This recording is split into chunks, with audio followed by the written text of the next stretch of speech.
O jazz volverá a soar esta semana en Pontevedra grazas a un dos eventos máis clásicos das festas de verán. Noites de Jazz regresará mañá a cidade do Lérez con case medio centenar de artistas da nosa terra. Nas noites de jazz o que vamos a pretender é tirar un pouco de artistas locais, neste caso aínda fixemos máis fincapé en que participara máis xente que ata agora o mellor non estaba participando no Festival de Jazz.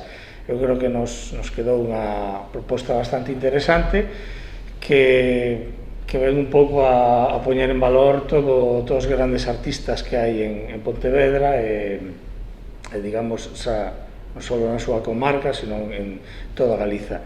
Tras a pandemia, o Goberno municipal tivo que readaptar toda a programación das festas de verán.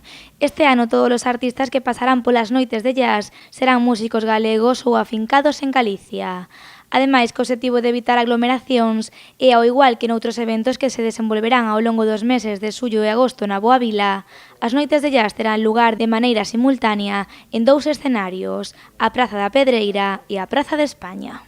Moita xente nos di que son a vez, sí, e que son a vez precisamente porque a situación que estamos vivindo fai que para evitar que se produzan aglomeracións que haxa unha variedade de actividades para que todo o mundo poda disfrutar de algunhas sen que haxa risco con situacións indesexadas como poden ser aglomeracións, etc.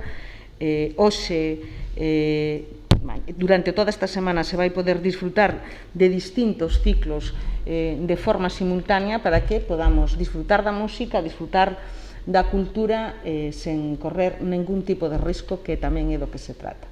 Noites de Jazz arrancarán mañá coa actuación de Manu Díaz e de Antilia. Nos vindeiros días actuarán artistas como Deyes Trío, Rosolino Marinelo Quartet, Adrián Solla Trío ou Iago Fernández Grupo. Ademais, este ano tampouco faltará o jazz pola rúa a cargo da Street Band.